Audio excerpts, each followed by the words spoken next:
UP की सियासत में कब क्या मोड़ आ जाए कोई नहीं जानता। अखिलेश को भी शायद अंदाजा नहीं था कि उनकी एक तस्वीर उन्हें इस कदर चक्रव्यूह में घेर लेगी कि यूपी से दिल्ली तक सियासत हिल जाएगी। ये हैरानी की बात नहीं, सच है, क्योंकि संसद भवन के पास बनी मस्जिद में हुई एक बैठक की तस्वीर सोशल मीडिया पर वायरल हो रही है, जिस पर बीजेपी से लेकर वक्फ बोर्ड ने सवाल उठा दिए हैं। बात केवल आलोचना तक नहीं रुकी, बल्कि अब माफी मांगने की मांग तक उठ चुकी है। खबरों की माने तो संसद भवन के पास मौजूद मस्जिद में अखिलेश की मौजूदगी वाली एक तस्वीर सामने आई है, जिसमें उनके साथ समाजवादी पार्टी के कुछ सांसद भी नजर आ रहे हैं। तस्वीर में सबसे अहम चेहरा रामपुर से सपा सांसद मुहिबुल्लाह नदवी का है, जो खुद इस मस्जिद के इमाम भी है। तस्वीर में दिखाई दे रहा है कि मस्जिद के भीतर बाकायदा बैठक जैसी स्थिति है, जिसमें नेता बैठे हुए हैं और विचार विमर्श चल रहा है।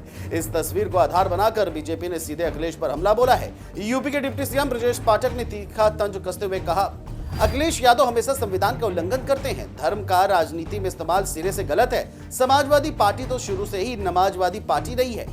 इतना ही नहीं, बीजेपी अल्पसंख्यक मोर्चा ने तो यहां तक कह दिया है कि संसद मार्ग की मस्जिद को सपा का पार्टी ऑफिस बना दिया गया है। संगठन ने 25 जुलाई को मस्जिद के बाहर विरोध प्रदर्शन की घोषणा कर दी है। इस पूरे विवाद में उत्तराखंड वक्फ बोर्ड के अध्यक्ष शादाब शम्स ने भी अखिलेश यादव को घेरा और तीखे शब्दों में कहा, मस्जिद इबादत का स्थान है, ना कि राजनीतिक साजिशों का अड्डा। अखिलेश ने मुसलमानों की भावनाएं आहत की हैं, उन्हें तुरंत माफी मांगनी चाहिए। इसके साथ ही वक्फ बोर्ड के अध्यक्ष ने सपा सांसद धर्मेंद्र यादव पर तंज कसा है, जो इस मीटिंग को पहले मस्जिद नहीं बल्कि नदवी साहब का घर बता रहे थे। इसके साथ ही केंद्रीय मंत्री गिरिराज सिंह ने इस विवाद में सबसे तीखा हमला करते हुए कहा, अखिलेश यादव मुसलमानों के सबसे बड़े ठेकेदार बनने की होड़ में लगे हैं, लेकिन छांगुर बाबा जैसे धर्मांतरण के मामलों में उनकी जुबान नहीं खुलती।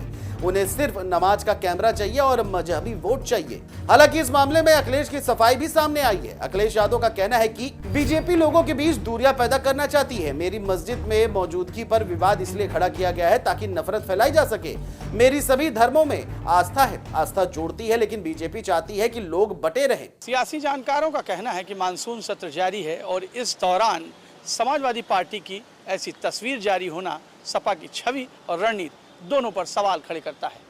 इस दौरान ये भी कहा जा रहा है कि सपा की इस बैठक से विवाद शुरू हो गया है। लगातार राजनीतिक तौर पर किसी धार्मिक मंच का इस्तेमाल करना ये अपने आप में चुनौती है उन लोगों के लिए जो आरोप लगाते रहे हैं कि क्या धार्मिक मंचों का इस्तेमाल होना चाहिए। हालांकि इस बात से विवाद शुरू हो गया है और विवाद कब थमेगा ये तो समय बताएगा, लेकिन फिलहाल धार्मिक मंचों का इस्तेमाल करना राजनीतिक तौर पर अब आम हो गया है। लेकिन उसकी सुगबुगाहट इस बात से भी और तेज हुई है कि क्या ये तस्वीर जानबूझकर वायरल की गई है, जिससे राजनीतिक तौर पर एक मंच और एक खेमा तैयार हो किया जा सके। कैमरा पर्सन अनिल कुमार के साथ मैं विजय त्रिपाठी, GMD न्यूज़ लखनऊ।